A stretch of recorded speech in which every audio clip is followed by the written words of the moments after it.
So this is my campsite from last night. I had a really scary end of the day yesterday.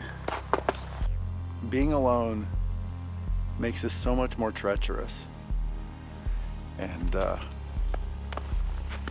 anyhow, I'm really having second thoughts about this whole thing, just to be honest with you. So the section after Burney Falls ended up being my low point on the trail. I didn't see another human being for about 4 days, and you know, I didn't have a lot of experience at that point, and I had gone all the way up there to avoid the snow, and unfortunately that didn't last long. And so watching this footage now, it's kind of embarrassing for me to see all the mistakes I made, but I think it's important to share what was my lowest point on the trail. This is the trail, and this is what happens when you hit the trail early in the season before it's been maintained. That is a pretty mountain in the distance. I believe that is Mount Shasta, and I got this trail here to do, and at some point I'll be walking around the base of that thing. Not quite sure how I'm gonna get there, but the trail will lead me there. So beautiful here. Uh-oh. A little snow on the trail here. Hope that's not a sign of things to come. There's a scattering of leftover snow here, which is small enough to be fun. A little tromp through the snow, but probably won't last long. Well, Cody's not the only one with a little snow on his trail. It's been mostly avoidable, but I think at this point I have to start doing some snow walking. So the fourth day on the trail, I started encountering in the late afternoon some snow patches, and I made the mistake of continuing to climb the hill so that I was gaining altitude at the same time that the sun was going down and the snow was increasing, and what resulted ended up being my worst night on the trail. So this is my campsite from last night and this morning. I had a really scary end of the day yesterday. You can see I've got it tied up here to the tree. There's a slight slope here, but I was coming up this mountain, but I had no idea there would be snow on. And once I hit the snow, or once the snow hit me, it hit with a vengeance. There's snow everywhere. I was on a super steep slope. I was cursing the whole way up. The sun was going down, and there was no flat spots anywhere. The campsite that was on the map was on a slope too. If I had set up my tent there, I surely would have slid down. So I went up into the tree line trying to find a flat spot, and this is the best I could do. In between a bunch of trees. It was dusk at the time, and I set up my tent as fast as possible. You can see I laid my poncho down, and then on top of my poncho I put the ground cloth and then my tent. And then luckily my pad is insulated and my sleeping bag is a 0 degree. I wore my long johns and my rain gear and my socks, and now I've got my waterproof socks on, in my snow gaiters and my rain pants. And I'm about to put my spikes on once I put the tent together because I don't want to poke a hole in the tent. And now I'm just sort of taking a late start here, waiting for the snow to soften a little to make it easier for me to kick step out of here, because it looks like I've got a little more climbing to do. There's a forest road nearby, but there's no telling if it's if there's a, you know, ledge to get down to it or whether it's just a flat walk to it. So I think I'm just gonna try to do the trail for now. There's nobody else on this trail. There's no footsteps on this trail. No, it looks like nobody's been here. I had footsteps for a while, but then they disappeared. I don't know if people turned around and went back. I probably should have turned around and went back. I really thought this was gonna peter out. On top of that, there's like mosquitoes everywhere. What? Mosquitoes and snow. That doesn't make any sense. And last night, I made my tent. I put everything in. I brought everything. The only thing I didn't bring in was my trekking pole. And last night, some creature chewed the cork off of one of my trekking poles. So that's a real pisser. Anyhow,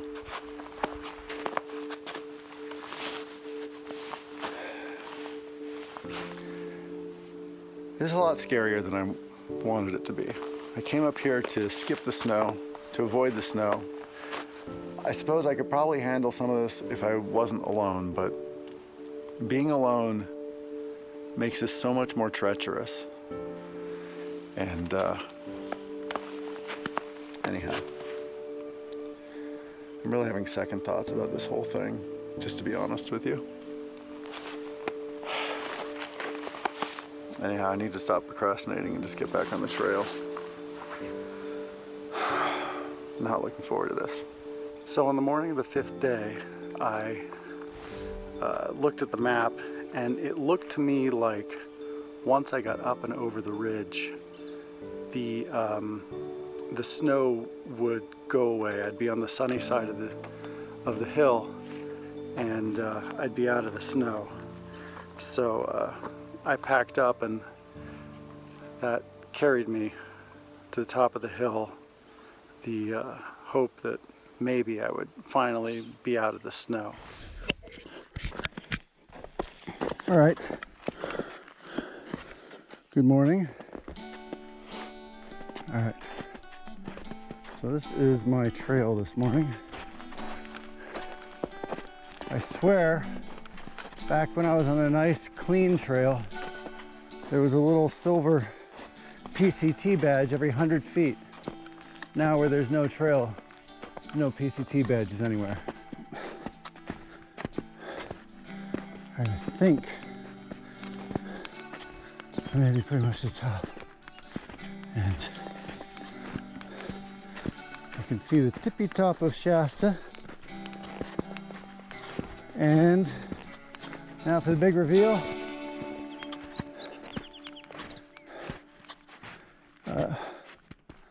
Looks like I was wrong. Although, I think I found the Pacific Crest Trail. Oh, now the question is,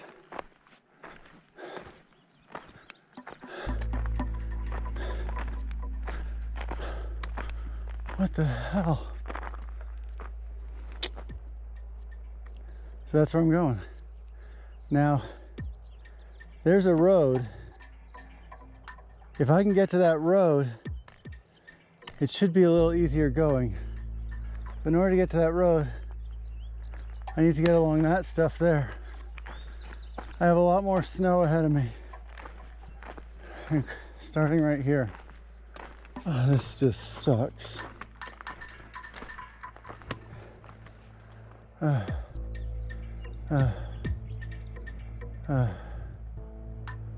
Oh, crap. So at that point I was defeated. The snow went on for miles. It was icy, it was slippery, and although it doesn't really show it in the video, the slope was enough that, you know, if I were to slip and fall, I could go down quite a ways and hit a number of trees and rocks on the way down. The danger felt really high to me, and being alone made it even worse. If I were to fall, I mean, there was no one anywhere. So, you know, I ended up sitting down and looking at my phone and saw that I had cell phone service. And I called my wife and I told her I thought it was irresponsible for me to continue this. And she told me just to take my time and call her when I got to the next town. And I was pretty convinced at that point that I was going to quit the PCT, that I was done, that I just was out of my league, and it was irresponsible for me to continue. So I, you know, looked at the map again and looked at the terrain and made a decision to continue on and take my time and hopefully be safe. I'm debating whether to head high or head low. Head to there maybe, or head to like up here so I have a little better assessment. But if I get there and it's NG, then I have to like go down. So on the topographical map it all looks easy, but the topography is totally different with the snow on it than it is on the map. So I'll see. Enjoy the view a little bit before my life flashes before my eyes. So when I finally did make it to that tree line, I found a dirt road that was covered in snow, but at least it was flat. And I continued hiking along there for a while until at one point I started hearing someone in the distance swearing, like really loudly, just yelling out profanity. And my first reaction was, oh my God, awesome, humans. And so I called out, and the person called back, we have an injured hiker down here. My worst fears had been realized by someone else.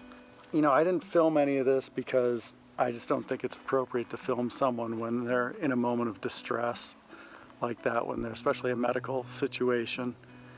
I don't think someone's able to legitimately consent to being filmed. And so I slowly made my way down to where they were. It turned out to be two hikers, a man and a woman. He was standing there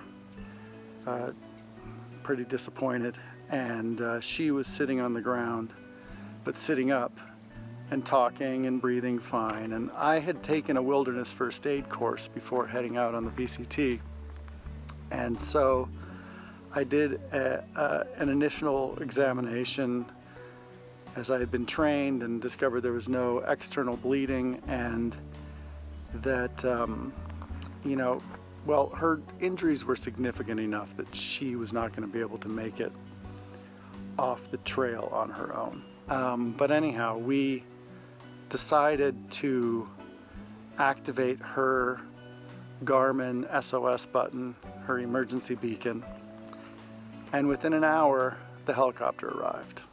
So she was airlifted off, and after she was airlifted off, lucky for me, I gained a hiking partner. All right, so I think we're finally making it out of the snow. It's been all day, and it's 5 p.m. now, and I've gained a hiking buddy. What's your name? Joyride. Joyride here. Yeah, started Campo April 5th. Only 6 days after us. Not right on. Or 5 days, depending on how you. 2-month anniversary yesterday. Cool. So I found him, thank God, because doing this stuff alone is hell. And we are just sort of trying to find the trail here and salivating at the thought of walking on a dirt road. Please let this be the end of the snow. Please let this be the end of the snow. Please let this be the end of the snow. Please let this be the end of the snow. Oh, I'm still wiping out. Did we do it? I think we have. It feels good walking on this. Oh, solid. Think about how you feel.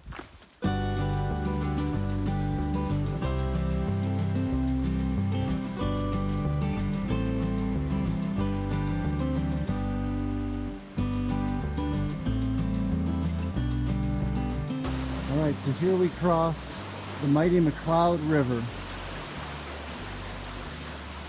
home of the mother of all rainbow trout.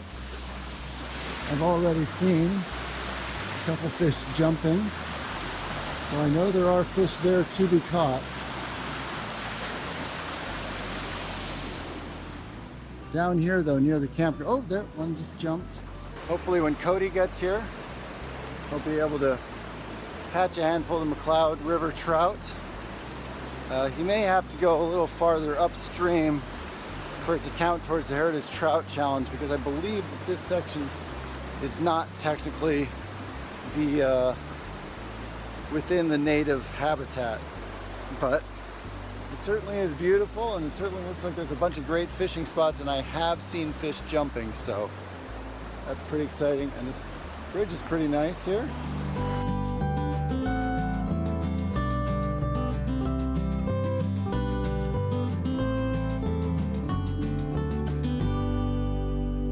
So when I finally made it to Dunsmuir, Joyride had split off at a trail juncture to go meet up with his injured hiking partner and help her get home.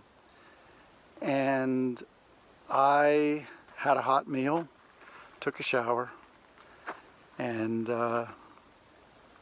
called my wife and discussed with her the possibility of me coming home. And what she said to me was, look, you've sacrificed too much.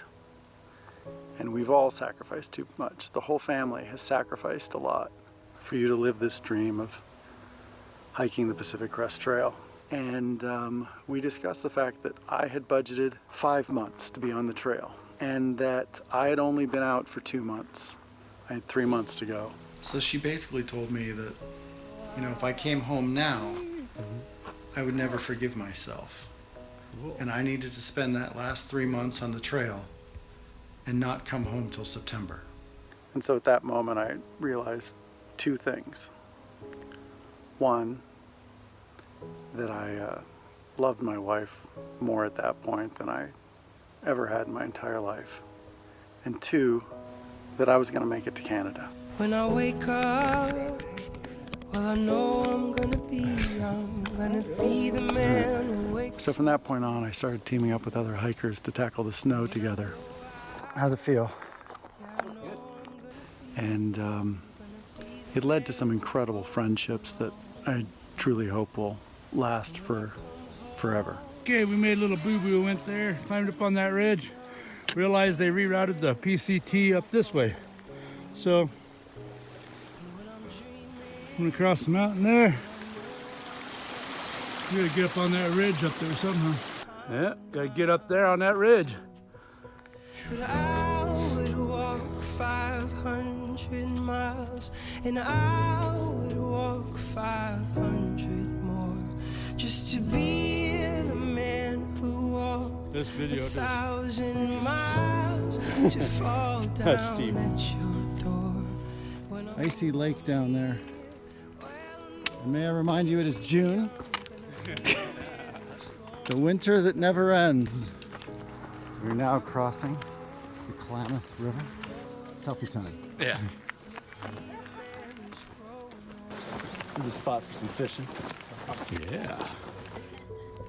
But I would walk 500 miles, and I would walk 500 more. Just On to be breakfast. the man who walked 1,000 miles. So goodbye to Syed Valley in the state of Jefferson. Got up early. It's on the trail by 4 a.m. so that I could try to get up this steep climb out of the valley before it got too hot. Going through this crazy field of lilacs and these paintbrush plants. The trail isn't very well maintained, so it's a bit of bushwhacking, but the smell is fantastic. It's really kind of amazing. So last night we stayed in this really cool cabin here. It's less than a mile from the Oregon border. So of course you know what that means. Today I'm leaving California, heading to Oregon. It's about 8 a.m. in the morning. I got a little late start leaving the cabin. I'm really excited for what's to come. It was sad to have to skip the Sierra, but the thing is, I truly believe that this is your trail, and you can make of it what you want.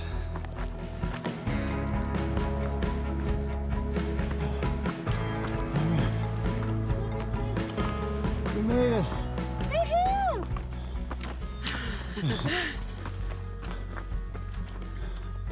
Made it to the border. Finally. Magic. We can drink Is some there a beer here? Yeah. Yeah. Past Blue Ribbon? Yeah, and it's full. I guess you could call that beer.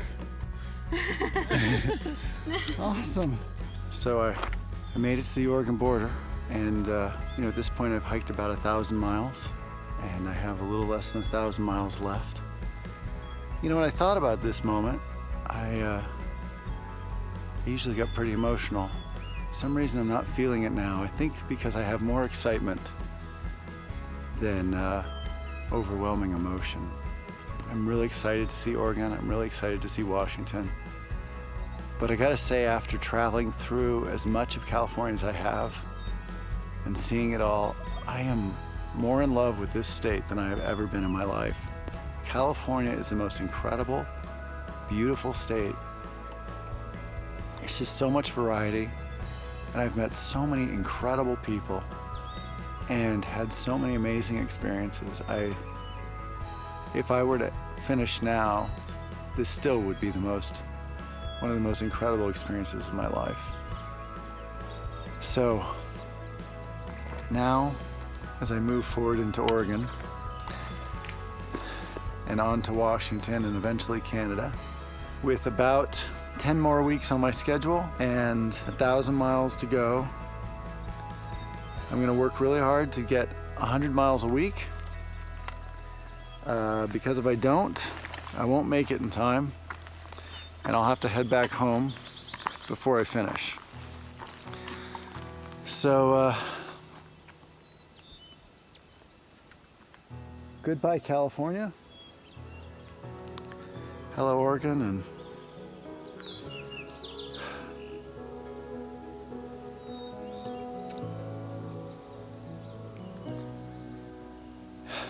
here we go. When I wake up, well, I hope I'm gonna be the man who's waking up to you. And when I'm dreaming, well, I know I'm gonna dream about the time I had with you. Somewhere out there is the next destination. Who knows where the trail will lead.